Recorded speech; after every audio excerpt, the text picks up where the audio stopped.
나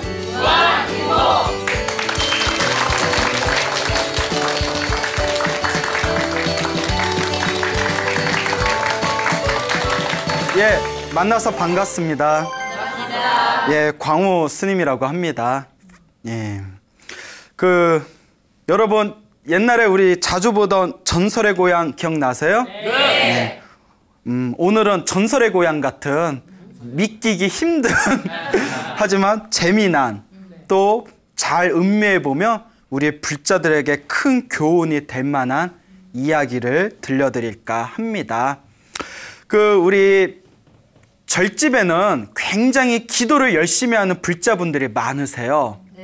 그리고 또 새로 불자가 되신 많은 불자분들께서 스님들이 기도를 많이 해야 된다. 기도를 많이 해야 업장이 소멸되고 좋은 일이 많이 생긴다라는 이야기를 듣고 처음에는 굉장히 기도를 열심히 합니다. 그러다가 중간중간에 자기가 원하는 만큼 당장 뭐 좋은 결과가 안 생기고 기도를 열심히 한 것 같아도 뭔가 긴가민가 하고 뭐 한 거나 안 한 거나 뭐 별 차이도 없는 것 같고 막 이런 생각이 들다 보면 기도도 안 하게 되고 자꾸 회의감도 들고 그리고 무엇보다 점점 저를 멀리하게 됩니다. 그래서 이제 그런 분들에게 좀 도움이 되었으면 하는 이야기가 되겠습니다. 우리 불교에서는 부처님께서 자기가 지은 업은 반드시 자기가 받는다고 하셨습니다. 또 지금 기도한 공덕은 지금 기도한 공덕만큼 언젠가는 자기가 다 받는다고 하셨습니다. 근데 문제는 언제 받는지 오직 누구만 알아요? 부처님만 아세요. 우리가 지금 관세음보살 기도하고 몇 년 후에 몇 월 며칠 날 이 효과를 받겠다 알면 흔들릴 사람들이 있을까요? 없을까요? 예, 그런데 많은 분들이 뭐 100일 기도를 하면 100일 기도 끝나고 뭔가 좋은 일이 생겨야 되는데 좋은 일도 안 생길 뿐더러 오히려 안 좋은 일이 생길 때도 있고 절에 뭔가 자기가 봉사하고 보시하고 공덕을 지었는데도 뭐 아무런 효험이 없는 것 같고 이럴 때 사실 종교를 믿는 많은 사람들은 중간중간에 큰 장애를 만나게 됩니다. 옛날부터 기도를 하고 공덕을 지어 나가는 삶을 살면서 자기 스스로 회의를 느낀 불자분들의 이야기가 많았던 것 같습니다. 오늘 들려드리는 이야기는 그런 중간에 일어나는 과연 부처님의 기도가 효험이 있는 것인가? 부처님의 가르침이 과연 영험이 있는 것인가? 스스로 회의감을 느끼고 후회의 마음을 일으키는 불자들을 위한 그런 이야기가 될 것 같습니다. 조선시대 세조 때 저 묘양산이라는 산에 상원암이라는 절이 있었다고 합니다. 상원암이란 조그만 절이 있었대요. 여러분 묘양산 가보셨어요? 못 가보셨어요? 왜 못 가보셨어요? 그렇죠. 북한에 있으니까. 스님 저 가봤어요 하면 이거 좀 이상해지는 거예요? 예? 예? 어디선가 전화 올 수 있어요? 예? 예? 집 앞에 누가 서 있을 수 있고. 그렇죠. 묘양산 북한에 있어서 우리가 이제 가보기는 힘들지만 이제 조선시대 때 묘양산에 상원암이라는 조그만 절이 있었다고 합니다. 상원암에 시운이라는 스님과 해성이라는 이름을 가진 동자승이 함께 살고 있었다고 합니다. 이 시운 스님께서 그 해성이라는 이름을 가진 동자승을 애지중지 아끼면서 이렇게 학문을 가르쳤는데 사실 이 해성이의 원래 본명은 성은 최씨요 이름은 칠옥이라고 했답니다. 네, 최칠옥. 예, 최칠옥. 예, 칠옥. 왜 재밌어요? 이름만 들어도 예, 이름에 빵 터지시네. 칠옥이라고 있었는데 예, 최칠옥이라는 이 동자승이 이제 해성이라는 본명을 가지고 있었어요. 이 해성이는 사실 부모님을 다 잃고 어린 나이에 해성스님 밑에서 자라게 된 동자승입니다. 그리고 이 해성이의 원래 아버지는 시운스님과 절친한 친구였대요. 근데 이 어떤 전생에 무슨 업보가 있는지 몰라도 이 어린 나이에 그 부모를 잃게 되고 또 시운스님의 친구였던 이 해성이의 아버지도 죽어가면서 스님에게 자기의 사랑하는 어린 아들을 맡기면서 스님 우리 아들을 잘 키워주시기 바랍니다. 마지막 유언을 남기면서 그 아버지도 쓸쓸하게 삶을 마치게 되었다고 합니다. 그렇게 친한 친구가 갑작스럽게 죽게 되고 또 엄마도 없이 이제 혜성이는 시운 스님 밑에서 무럭무럭 자라게 되는데, 시운 스님은 항상 마음속으로 우리 혜성이를 잘 키워서 이심양명하여 나중에 벼슬을 얻어서 최씨 가문을 일으켜야 된다라는 그런 어떤 사명감을 가지고 있었다고 합니다. 뭐 우리 같으면 야, 이왕 이렇게 스님 된 거 그냥 열심히 기도하고 나랑 같이 부처님 밑에서 공부하면서 살자, 이런 생각을 할 것 같은데, 시운 스님은 이제 최씨 가문을 일으키도록 벼슬을, 이제 큰 벼슬 관직을 얻게 하는 걸 목표로 두셨나 봐요. 그러니까 이 시운 스님이 열심히 어렸을 때부터 학문을 가르치고 혜성이가 이제 그 기대에 부응해서 아주 총명하게 자랐다고 합니다. 그래서 이제 혜성이의 나이가 20살이 되었을 때, 바야흐로 20살이 되었을 때 시운 스님이 간절하게 천일기도에 들어가셨대요. 우리 혜성이가 장원급제하게 해주십시오. 이심양명하여 큰 벼슬에 오르게 해주십시오 하고, 천일이면 몇 년이에요? 3년이에요. 3년. 3년 동안 지극정성으로 부처님께 기도를 올렸대요. 예, 3년 동안. 그 천일 기도가 쉬운 게 아니에요. 예, 천일 동안 한결같은 마음으로 기도를 올린 뒤에 천일 기도가 딱 끝나자마자 혜성이를 부릅니다. 혜성아, 이제 너의 나이가 이제 벼슬을 해도 충분한 나이가 됐다. 그동안 열심히 과거 공부를 했으니 밑에 내려가서 너도 이제 과거 시험을 보고 급제를 하도록 하여라. 그러니까 이제 혜성이가, 스님, 저는 아직 많이 실력이 부족합니다. 조금 더 스님 밑에 있고 싶습니다. 그 스님이, 시운 스님이, 아니다. 이제 네가 어렸을 때부터 얼마나 열심히 공부했냐. 나도 간절하게 부처님한테 기도했으니까 분명히 영험이 있을 거다. 내려가거라. 뭐? 열심히 공부한 자야 떠나라. 막 이러셨어요. 그러니까 이제 너무 오버했나요? 예. 그러니까 이제 혜성이가, 그러면 예, 제가 이제 반드시 우리 스님의 기대에 부응해서 절대 기대를 저버리지 않고 제가 반드시 장원급제 하겠습니다 라고 이제 자신 있게 얘기를 하고는 이제 서울로 떠나게 됩니다. 그렇게 이제 몇 달이 지났어요. 몇 달이 지난 뒤에, 그때 지금이야 뭐 서울 잘 도착했삼 하고 이렇게 카톡 보내면, 예? 뭐 킥킥킥, 예? 엄청 힘들어 뭐 이러면서, 예? 왜 이리 멀어? 뭐 이러면서. 근데 지금 그때는 뭐 휴대폰이 있어요, 없어요? 없잖아요. 뭐 카톡이 있겠어요? 이메일 있겠어요? 전화가 있겠어요? 그냥 잘 갔나? 못 갔나? 뭐 잘 갔겠지. 뭐 이러면서 몇 달이 지나게 됩니다. 장원급제 하면 벼슬을 딱 하면 이제 여기 다시 성원함으로 오겠지. 이렇게 이제 기다리고 있는데, 묘양산 밑에 안주라는 큰 고을이 있었어요. 안주. 예? 뭐 무슨 안주 뭐 이게 아니라, 예. 뭐 여러분 뭐 경주, 뭐 충주, 청주, 상주 하듯이 고을주자를 붙여서 안주라는 큰 고을이 있었어요. 안주.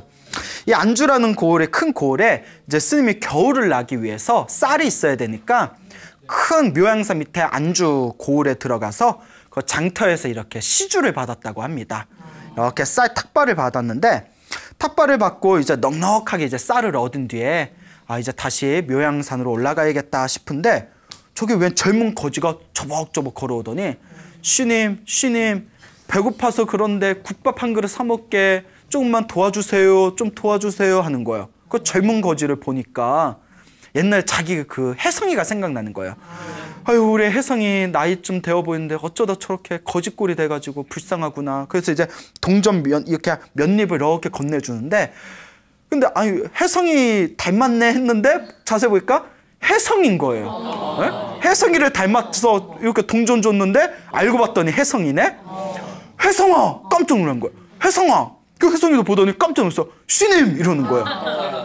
아니 서울에 과거 시험 보러 간 애가 왜 그 거짓꼴이 돼가지고 이게 어떻게 된 거냐 하고 붙드는데, 혜성이가 순간 너무 창피해가지고 쉬님 몰라요 하면서, 예? 그 막 울먹이면서 도망을 가버린 거예요. 자기도 너무 창피했겠죠. 막 도망을 갔어요. 여기 이제 불행의 씨앗이 생긴 거예요. 예?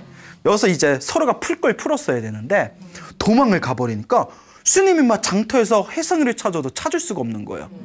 그래서 일단 한참을 찾다가 결국은 절로 돌아옵니다. 그런데 시운 스님이 다혈질이야. 예? 성격이 거칠고 못됐나 봐요. 예? 화가 씩씩 나는 거예요. 우리 같으면 아, 이게 어떻게 된 걸까? 혜성이를 찾아야 되는데 이게 무슨 병고인가 이래야 되는데, 시운 스님이 다혈질이었는지 괜히 화풀 데가 없으니까 누구한테 화풀이 했겠어요? 부처님한테 화가 난 거예요. 괘씸한 거예요. 아니 부처님한테 내가 그렇게 천일기도 올렸지, 열심히 기도했지, 오로지 혜성이만 바라보면서 그렇게 부처님한테 기도했는데 부처님이 어쩜 나한테 이럴 수가 있어 하면서 화가 펄컥 난 겁니다. 그러더니 상상도 못할 짓을 저지른 거예요. 법당에 들어가더니 부처님 보면서 삿대질을 하면서 부처님 이럴 수가 있습니까? 막 이러는데 우리 부처님 그냥 웃으면서 빙그레? 이렇게 웃고 있으니까 사람이 화를 내면 미안한 표정이라도 지어야 화가 가라앉는데 그 불상 앞에서 화를 내고 있는데 부처님은 뭐하고 계세요? 웃고 계세요. 빙그레 웃고 있으니까 내가 이렇게 화가 나는데도 웃고만 있습니까? 막 이러는 거예요. 그 정신이 이제 멘탈이 붕괴가 됐다고 하죠. 예? 그러니까 막 어쩔 줄 모르다가 그 화를 못 이기고 부엌에 가서 식칼을 가져온 거예요. 식칼을. 그러니까 스님이, 예? 아니 수행을 한 스님이 그러니까 화를 못 이겨가지고 쉬운 스님이 그러니까 화가 나가지고 식칼을 딱 가져오더니 예레이 하면서 불상 부처님 배에다가 식칼을 푹 집어넣은 거예요. 어디 가서 따라하면 안 돼요? 예? 큰일 나요. 죽으면 지옥 가요. 그러니까 부처님도 말씀하신 게 중생의 분노가 가장 무섭대요. 중생의 세 가지의 번뇌, 가장 근원이 되는 세 가지의 번뇌가 있는데 탐욕과 성냄, 분노, 성냄과 어리석음이래요. 이걸 탐진치 삼독이라고 하는데 분노가 제일 무섭대요. 탐욕이랑 어리석음은 천천히 익어가지만 분노는 당장 이를 그르친다는 거예요. 그러니까 그 분노심을 못 이기고 혼자 막 그냥 스스로 막 올라오는 화를 못 이기고 웃고 있는 부처님의 불상의 배에다가 식칼을 푹 집어넣은 거예요. 스님이 얼마나 화가 났으면. 그래도 화가 나면 이러면 돼요, 안 돼요? 안 되죠. 쉬운 스님 잘못했네. 예? 아무리 화가 나도 그러면 안 되지. 근데 이제 살짝 미쳤나 봐요. 응? 미친 거야. 그 푹 찌르고 나서 이제 거기 절에서 뛰쳐나왔어요. 아유, 부처님한테 기도해봤자 아무 효과도 없고 효험도 없고. 그리고 이제 비승비속으로 거지같이 3년 동안 떠돌아다닙니다. 3년 동안 떠돌아다니. 근데 그렇게 어렸을 때부터 애지중지 키우고 오로지 부처님만 믿으면서 기도를 열심히 올렸는데 자기가 그렇게 아꼈던 아이가 거지가 되어버렸다는 걸 알면 솔직히 화가 많이 났을 거예요. 아마 여러분들도 열심히 기도했는데 내 아들이 그런 꼴 당했으면 부처님 배에다가 칼까지는 안 꽂아도 다시는 절 근처도 쳐다도 안 봤을 거예요. 그렇죠? 네. 또 내라네. 아유, 믿음이 이래요. 예? 예? 눈치껏 아뇨? 이랬어야지. 아유, 내가 이런 사람들 데리고 내가 참 법문을 하니. 예? 자, 그래, 넘어갑시다. 3년 동안 막 그렇게 비승비승으로 고지같이 이제 살아가다가 이제 3년, 1년이 지나고 2년이 지나고 3년이 지나니까 슬슬 이제 화가 가라앉아요. 예? 사람이 이제 화가 가라앉으면 이제 후회가 되죠. 특히 다혈질인 사람들이 그렇잖아요. 화 펑 내고 나서 나중에 후회하고 아우, 내가 미쳤지. 내가 평생 부처님만 믿고 살아온 사람인데 불제자인데 어떻게 내가 그런 짓을 저질렀을까? 내가 미쳤지. 맞아요. 그때만큼은 미친 거지. 그래서 내가 정말 미쳤구나 싶어서 이제 후회의 마음으로, 죄책감의 마음으로, 참회의 마음으로 이제 상원암으로 돌아갑니다. 상원암에 부처님은 어떻게 잘 계시나? 예? 아니, 자기가 그렇게 만들어 놓고. 그래서 이제 상원암에 갔더니 그 잡초가 그득한 거예요. 3년 동안 아무도 돌보질 않았으니까.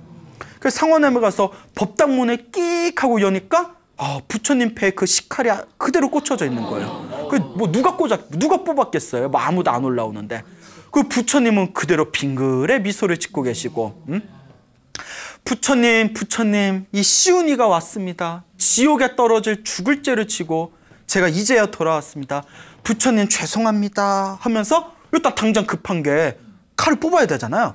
칼을 이렇게 뽑는데 뽑혀요, 안 뽑혀요? 안 뽑히더래요. 왜 안 뽑히지? 안에서 녹슬었나?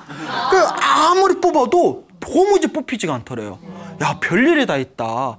꽂을 때는 쉽게 꽂히는데 어쩜 이렇게 뽑히지가 않을까? 아무리 애를 써도 뽑히지가 않더랍니다. 어떻게 해요? 그 앞마당에 탁 나와가지고 가만히 앉아서 하늘에 뜬구름을 가만히 보면서 후회에 젖어 있었는데, 그때 그래도 우리 혜성이하고 같이 절에서 살았을 때가 행복했는데 우리 혜성이는 지금 살았나 죽었나 그것도 모르겠구나 이러면서 한숨을 푹푹 내쉬고 있었대요.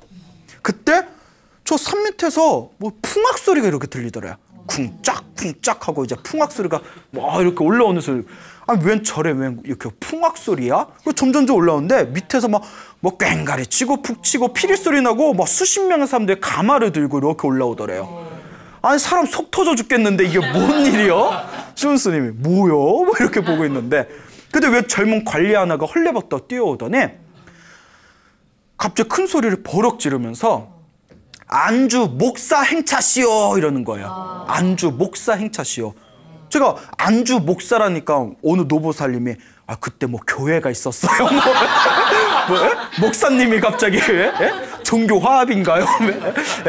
목사가 그 안주 땅 고을을 다스리는 높은 관리에 계시는 벼슬아치를 목사라고 불렀습니다. 아시겠죠? 그러니까 안주 땅에 다스리는 큰 관리직에 있는 그런 벼슬아치. 그래서 안주 목사 행차시오 하면서 이제 우리로 치면 뭐 무슨 시장 뭐 이 정도 되겠죠? 그러니까 아유 뭐 진짜 사람 속 터져 죽겠는데 왜 벼슬아치가 올라오고 어쨌거나 안주 목사 높은 벼슬아치가 온다니까 에구 일단 일어서서 맞이나 하자 하고 이렇게 이제 엉거주춤 밀었는데 이제 풍악 소리가 들리면서 절에 딱 도착했어요. 가마가 벌컥 열리더니 신임 하면서 저 혜성이 옵니다 하면서 뛰쳐나오더니 안주 목사 최치로 스님께 인사 올립니다 하면서 다 큰절을 하는 거예요. 스님이 깜짝 놀라면서 우리 혜성이냐 그 부둥켜 안고 눈물을 펑펑 흘리는데 이제 서로 이제 안정을 취한 뒤에 눈물을 그친 뒤에 혜성아 그때 3년 전에 너 거짓골을 봤을 때 이게 어떻게 된 거냐. 그러니까 이제 혜성이가 이제 하는 얘기가 아유 저기 스님 그때 제가 너무 창피해서 스님 보기가 너무 창피해서 제가 도망갔는데 제가 이제 제 얘기 좀 들어보세요 하면서 이제 뭐 리슨 뭐 이렇게 했죠. 예? 제 자초지종을 들어보세요. 큰 마음을 품고 마을로 내려갔는데 그만 서울에 들어가기도 전에 제가 역병에 걸렸습니다. 가까스로 몸을 추스리고 절로 올라가려고 했더니 스님 제가 큰 인물 돼서 돌아오겠습니다 라고 했는데 차마 절로 돌아갈 마음을 못 냈다. 어쨌거나 몸을 좀 추스려야 되기 때문에 거기서 자기가 잠시 좀 거지의 모습으로 건강을 되찾기 위해서 몸을 추스리고 있던 차에 스님을 마주쳤는데 내가 너무 부끄러워서 그때 도망을 갔었다.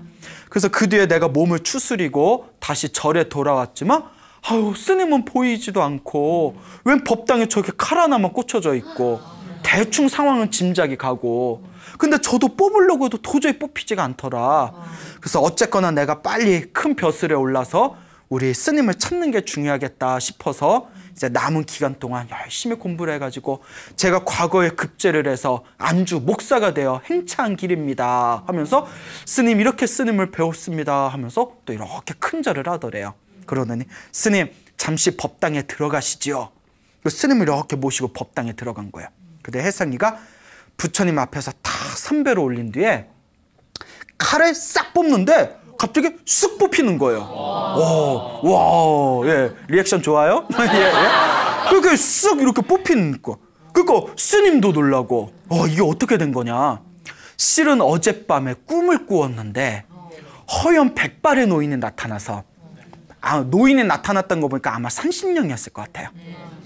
허연 백발의 노인이 나타나서 내일 그대가 상원함에 올라가면 시온스님이 와 계실 것이고 그리고 불상에 꽂힌 칼을 뽑으면 바로 뽑힐 터이니 그 칼을 뽑아서 시온스님에게 드려라 라는 제가 선몽을 꾸고 온 겁니다. 얼마나 신기해요. 그 칼을 뽑아서 스님한테 딱 드렸더니 스님이 딱 받았는데 시칼에 4글자가 딱 적혀 있더래요.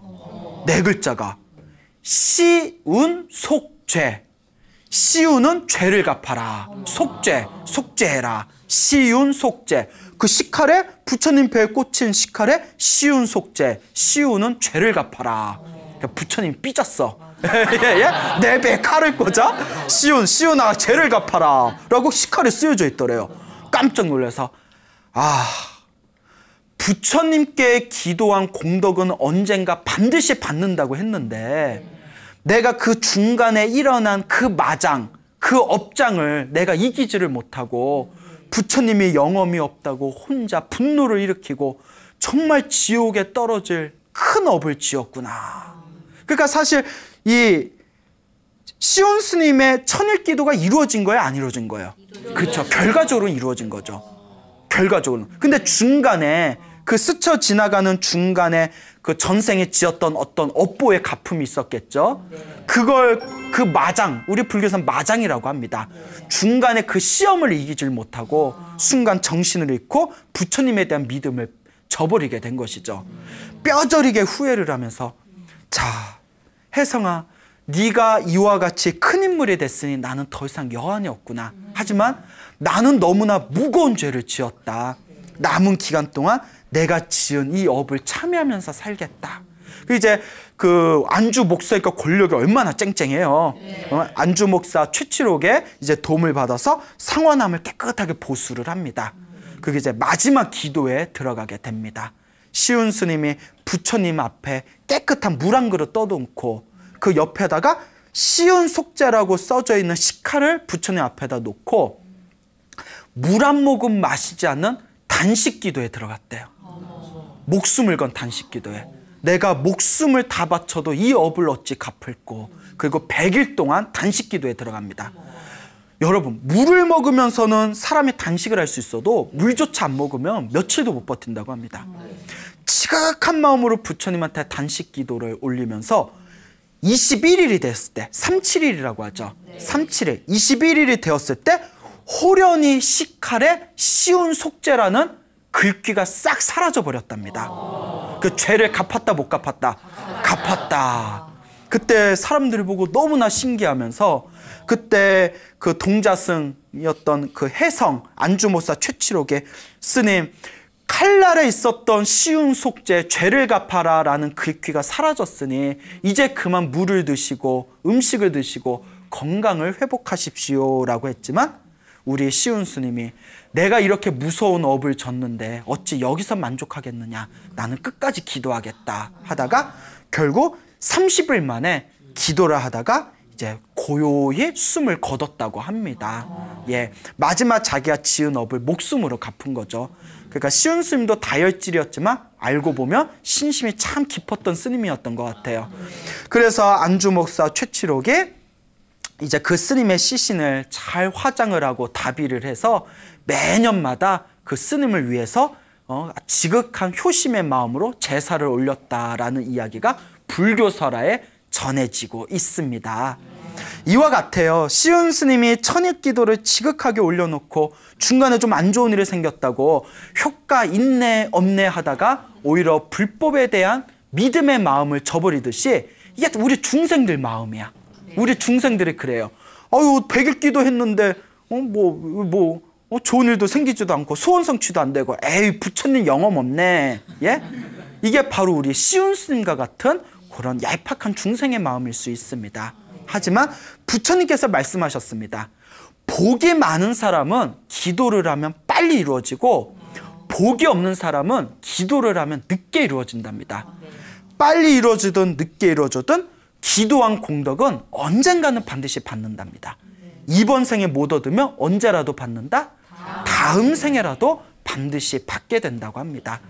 여러분들 우리 주변의 불자분들 보면 절에 와서 기도도 제대로 안 하고 맨날 절에 와서 맨날 뭐 말실수나 하고 아니 뭐 저런 분이 뭐하러 절에 오나 싶은 그런 분들도 굉장히 잘 먹고 잘 살고 행복하게 사는 경우가 있어요. 그러면 큰 스님한테 스님, 저 신도는 절에 와서 기도도 제대로 안 하고 뭐 절에 신도 같지도 않은데 왜 저렇게 일이 잘 풀리는 겁니까? 하면 큰 스님도 하신 말씀이 그만큼 전생에 닦아서 그랬다. 전생에 얼마나 많이 닦았으면 이번 생에 저렇게 살아도 저렇게 일이 잘 풀리겠느냐. 결국 자기가 지은 업은 다 자기가 받는 거다. 그러니 지금 당장 일이 안 풀릴수록 지금 당장 살아가는 삶이 힘들수록 오히려 전생에 내가 지어놓지 못한 것을 반성하면서 이번 생에 더 열심히 복을 짓고 기도해야 된다라고 큰 스님들께서 누누이 말씀을 하셨습니다. 이번 생에 못 받아도 반드시 다음 생에 받는다라는 것을 기억해 두시기 바랍니다. 그런 의미에서 또 다른 이야기를 드리자면 옛날에 강원도는 가보셨죠? 네. 강원도에 보계산이라는 산이 있었답니다. 보계산. 그 보계산에 심원사라는 절이 있었대요. 심원사. 그래서 옛날부터 보계산 심원사라고 하면 우리 한국 불교에서도 지장도량으로 유명했던 절이에요. 지장도량으로. 보계산 심원사. 그 옛날 옛적에 보계산 심원사에 묘선이라는 젊은 스님이 계셨대요. 이 묘선이라는 젊은 스님이 계셨는데 이 묘선 스님이 심원사를 딱 보니까 너무 절이 오래돼서 퇴락한 거예요. 아, 내가 어떻게 해야 이 절을 크게 일으킬 수 있을까? 그래, 일단 부처님한테 기도를 올려보자. 그래서 부처님한테 백일 기도를 지극정성을 올렸대요. 정말 지극한 정성으로 백일 기도를 부처님 이 절을 크게 일으키고 싶습니다. 부디 저에게 지혜를 주십시오 하고 열심히 기도를 하는데 백일 기도가 딱 끝나고 나서 꿈에 부처님이 나타나셨대요. 야, 부처님이 딱 나타나셨더니 묘선아 묘선아 부르시는 거예요. 그래서 뭐 이렇게 했죠. 누구세요? 나 부처님이다. 어이구 부처님 웬일로 이렇게 나타나셨습니까? 이러니까 너의 백일 기도가 너무나 간절하고 정성스러워서 너에게 지혜를 주기 위해서 왔다. 그래서 꿈에서 뭐라고 하시냐면 내일 아침 일찍 절 밖으로 나가라. 절 밖에 나가서 제일 먼저 마주치는 사람이 바로 이 심원사를 크게 일으킬 사람이다. 그는 절에 나가서 제일 먼저 만나는 사람한테 이 절을 크게 일으키도록 시주해달라고, 보시해달라고, 시주자가 되어달라고 부탁을 하거라 라고 딱 꿈에 선몽을 하시는 거예요. 묘선 스님이 꿈에서 딱 깼는데 범삼치가 않은 거예요. 그래서 부처님께서 나보고 화주를 해서 시주자를 구해오라고 하는구나 라고 이제 마음으로 부처님께서 나에게 지혜를 주셨구나 라고 짐작을 합니다. 자, 그 불교 용어 중에 우리가 불사를 할 때 불사를 하십시오 라고 권하고 불사를 끌어들이는 분을 화주라고 부릅니다. 화주.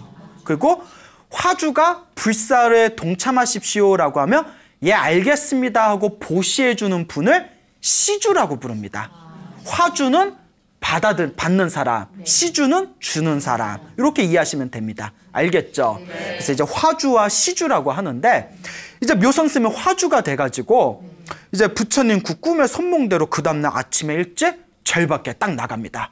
처음에 만나는 사람이 절을 크게 일으킨다고 했는데 누구를 만날까? 왕을 만날까? 암행어사를 만날까? 공주님을 만날까? 의리의리한 부자를 만날까? 처음에 만나는 사람이라고 했거든요. 누구일까 하고 갔는데 앞에 딱 하고 누가 나타난 거예요. 스님 일찍 나오셨네요 하고 딱 만났는데 애군머니나 밑에 마을에 왜 머슴이에요. 나이 많은 노총각 머슴을 딱 만난 거예요. 그 묘선 스님이 현실을 부정합니다. 아니야 이건 아니야. 그래도 이건 아니야. 심원사를 크게 일으켜야 되는데 저 머슴은 아니야. 아니야 이건 뭔가 착오가 있는 거야. 그리고 그냥 하고 지나가려는데 부처님 꿈이 자꾸 걸리는 거예요. 첫 번째 만난 사람이랬잖아요. 어떡해요. 그 머슴을 붙들어요. 저기요 내 얘기 좀 잠깐 들어보세요 하고 붙들어요. 그러니까 왜 스님 왜 그렇습니까? 이 노총각 머슴한테 꿈 얘기를 합니다. 부처님이 꿈에서 절 밖에서 처음 만난 사람에게 부탁을 하라고 했는데 내가 우리 그 밑에 마을에 머슴으로 살고 있는 당신을 만났어. 그래서 참 어쨌거나 내가 꿈에서 그렇게 부처님께 들었기 때문에 내가 이렇게 사실대로 얘기를 하는 것이요. 그 머슴을 가만히 듣더니 옛날 사람 얼마나 순수해요. 요새 사람 같으면 아마 스님 꿈에 너무 집착하면 안 됩니다. 예? 내가 뭔 돈이 있다고. 저 다른 한번 저기 한양 쪽으로 한번 가보세요. 뭐 이럴 수도 있었을 텐데 옛날 사람 참 순수하잖아요. 예? 옛날 사람들 사기도 잘 당했을 것 같아. 또 맞대네. 예? 머슴이 꿈에서 자기를 지목해 준 거잖아요. 부처님이. 뭔가 감동이 느껴졌나 봐요. 순진해. 스님, 제가 지금 50평생 동안 장가도 못 갔는데, 예? 눈물이 나오려고 그러네요. 예? 제가 지금 와서 장가를 가서 가정을 꾸민들 제가 얼마나 더 살겠습니까? 제가 10여 세에 남의 머슴으로 들어가 먹고 싶은 거, 입고 싶은 거 다 아껴가면서 제가 40년 동안 모아둔 돈이 있습니다. 그걸로 제가 시주를 하겠습니다. 예? 어쨌거나 뭐 머슴이 모아봤자 얼마나 모았겠지만 얼마나 소중한 돈이에요. 그걸 다 그 40년 동안 모은 거 다 시주를 했대요. 그러니까 묘선 스님도 얼마나 고마워요. 야, 뭐 이 돈으로 크게 일으키기는 힘들겠지만 어쨌거나 큰 절에 도움이 될 것 같습니다. 너무나 고맙습니다. 이 은혜를 어떻게 갚아야 되겠습니까? 그리고 이제 그 돈을 딱 받아서 어쨌거나 이제 심원사를 다시 이제 중창 불사를 하는데, 돈 40년 동안 모은 돈을 다 그 절에다가 시주를 하고 나서 며칠 안 돼서 그 머슴이 병에 걸려서 쓰러져 버렸대요. 일어나질 못하고. 여기서부터 좀 이상하죠? 이거 뭐 당한 거 아니야? 그러니까 집주인, 그러니까 돈이 없으니까 돈을 다 절해줬잖아요. 약 사 먹을 돈도 없었대요. 네, 약 사 먹을 돈도 없고. 네? 그리고 집주인이 일도 못하는 사람 공빵 먹일 수가 없다고 절로 보냈대요. 네? 뭐 심원사에서 우리 머슴 40년 동안 월급 다 가져갔다는데 그러면 뒷마무리는 책임지시라고 주인집에서 절로 보내버렸대요. 그 묘선 스님은 그도 너무나 고마운 은인이니까 절에서 이렇게 간병을 하면서 지극정성을 부처님한테 기도를 올렸대요. 그래도 40년 동안 자기 전 재산을 보시한 신신 깊은 불자인데 부처님이 자비로운 가피를 내려주셔서 어서 쾌차하게 해주십시오. 그 묘선 스님도 믿어 의심치 않았대요. 꿈에서 부처님이 선몽해 준 사람이고 그 저렇게 심신 깊은 불자인데 이런 사람이 잘 안 되면 누가 잘 되겠냐. 열심히 기도를 올리면서 간병을 했는데 며칠 안 돼가지고 결국 갑자기 죽어버립니다. 머슴이 죽어. 그 묘선 스님도 충격을 받았는데 마을이 난리가 난 거예요. 어디서 이상한 스님을 만나서 사기당해가지고 순진한 머슴이 돈 다 날리고 저렇게 화병에 죽어버렸다고 소문이 쫙 나니까 온 마을 사람들이 다들 그 심원사의 묘선 스님을 손가락질 하더랍니다. 그 묘선 스님도 그 젊은 스님이니까 마음에 상처를 입어요. 그 부처님 앞에서 다 부처님을 보다가 부처님한테 따져요. 부처님 이럴 수가 있습니까? 경전해봐도 보시한 선업의 공덕이 위대하다고 하셨고 인과응보는 분명히 있다 하셨고 자기 업은 자기가 받는다고 했는데 어떻게 이런 일이 있을 수 있단 말입니까? 제 꿈에서 부처님이 나타난 거 다 거짓말입니까? 하고 부처님이 딱 봤는데 부처님이 뭐하고 계세요? 네, 빙그레? 이렇게 웃고 계세요. 네? 뭐 네가 따지든가 말든가 뭐 그 웃고 있으니까 뭐 또 화가 난 거예요. 이 이야기의 주요한 포인트 중에 하나가 스님들이 다 다혈질이야. 네? 거칠어. 이 묘선 스님이 에라이 하고 헛간에 가서 도끼를 들고 왔어요. 도끼를 들고 와서 여러분 절대 따라하면 안 됩니다. 네? 내가 걱정돼서 얘기했는데 절대 따라하시면 안 돼요. 죽으면 지옥 가요. 도끼로 부처님 이마를 찍어버립니다. 내가 스님으로서 말하면서도 나도 움찔하네요. 근데 뭐 책에 나온 내용이니까 전해전 내려오니까 부처님 이마를 머리로 꽉 찍어놓고 그리고 이제 절 밖을 뛰쳐나가게 됩니다. 그렇게 시운스는 몇 년 동안 밖에서 헤맸죠? 3년. 우리 머리를 도끼로 찍은 묘선 스님은 30년을 밖에서 이제 비승비속으로 떠돌이 생활을 하게 됩니다. 그런데 이 30년 동안 심원사 이상한 소문이 퍼지게 됩니다. 사람들이 와서 부처님 머리에 박힌 도끼를 보고 에구머니나 놀래가지고 천하의 장사들 와서 도끼를 뽑으려고 해도 뽑히지가 않는다는 거예요. 예? 솔직히 묘선 스님이 힘이 좋아봤자 얼마나 좋았겠어요. 근데 그 도끼를 누가 와서 뽑으려고 해도 뽑히지가 않고 사람들이 이 심원사에 저주가 내렸다 해가지고 신도들도 스님들도 다들 발길을 끊어서 심원사가 30년 동안 폐사가 됩니다. 그렇게 30년 동안 정말 지옥에 떨어질 무서운 업을 지어놓고 30년 동안 묘선 스님이 헤매다가 30년이 지난 뒤에 문득 어디서 심원사 소문을 듣게 됩니다. 야야, 심원사 그 도끼 소문 들었어? 그 뭔데? 모르겠어. 그게 언제부터 부처님 머리에 도끼가 박혔는데 누가 가서 그걸 뽑아도 뽑히지가 않는데 막 이런 소문이 다 세상에 퍼지니까 묘선 스님도 그 얘기를 딱 듣게 돼요. 깜짝 놀라면서 아니 30년 전에 내가 꽂아놓은 도끼가 아직도 안 뽑혔어? 야, 내가 꽂아놓고도 신기하다. 에? 뭐 이런 경우가 있냐? 근데 순간 묘선 스님도 그래도 참 심심히 지극했던 스님이었잖아요. 그러니까 사람이 화를 함부로 내면 안 돼요. 참 분노가 이렇게 무서워요. 안 되겠다. 내가 한번 가봐야겠다. 그래서 이제 걸어서 이제 심원사에 갔는데 그 옛날에 그렇게 위용을 자랑하던 시몬사가 잡초가 가득하고 기와장이 다 깨져버린 폐사가 돼버린 거예요. 그래서 이제 다 떨어진 문짝을 열고 법당에 들어갔더니 완전 쥐소굴로 돼 있고, 부처님을 봤더니 보기가 끔찍할 정도로 부처님 이마에 도끼가 박혀 있는 거예요. 30년이 지난데도. 그냥 눈물이 왈칵 쏟아지고 그냥 가슴이 내려앉은 것 같아요. 묘선 스님이 부처님한테 앞에서 엉엉 울면서, 내가 이렇게 수없는 생 동안 무간지옥에 떨어질 업을 지었는데도 30년 동안 내가 무심하게 살았구나. 그리고 부처님 이걸 어떻게 하면 좋단 말입니까? 하고, 이제 와서 그래? 예, 그렇잖아요. 도끼를 이렇게 뽑으려는데 뽑혀요, 안 뽑혀요? 그렇죠. 지금 뽑히면 좀 안 될 것 같죠? 이야기의 흐름상 또 뭐 누가 나타나야 될 것 같고 막 그렇잖아요. 아무리 뽑으려고 해도 뽑히지가 않는 거예요. 그래서 이제 가만히 덩그러니 또 앞마당에 앉아가지고 한숨을 푹푹 내쉬고 있는데, 그 우리 시운 스님 때는 해성이 최치록이라도 나타났는데, 이제는 그 누가 나타나려나 이제 이런 생각이 이제 드시죠?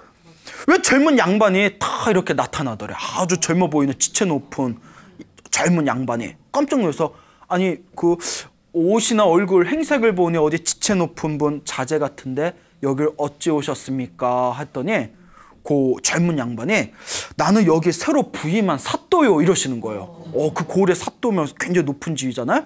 깜짝 놀라서 요 묘선쌤이, 아유 새로 부임하신 젊은 사또께서 여길 어찌 오셨습니까? 라고 질문을 던지니까, 제가 어렸을 때부터 불심이 지극한 집안에서 자라왔는데, 제 옛날부터 요 강원도 복에산 심원사가 참으로 지장보살의 가피가 있는 아주 좋은 도량이라고 알고 있었습니다. 근데 제가 여기에 사또로 부임하고 얼마 안 돼서 심원사에 대해서 소문을 들었는데, 30년 전부터 여기에 도끼가 박혀서 가지고 아무리 뽑으려고 해도 뽑히지가 않는다는 흉흉한 얘기를 들어서, 내가 불심이 있는 불제자로서 내가 한번 직접 확인하러 한번 왔습니다 이러는 거예요. 그러면서 딱 이렇게 보더니, 내가 한번 뽑아보겠어 이러니까 요 묘선 스님이, 아무리 뽑으려고 해도 뽑히지가 않습니다. 그러니까 괜히 힘쓰지 마십시오 이러는 거예요. 그 사또가 그래요? 이거 어쩌다 이렇게 뽑혔죠? 하고 쓱 뽑았는데 그 싹 빠지는 거예요. 그 빼고 나서 사또도 이거 어이가 없어서 이거 어떻게 해야 되지? 예? 이거 다시 꽂을까요?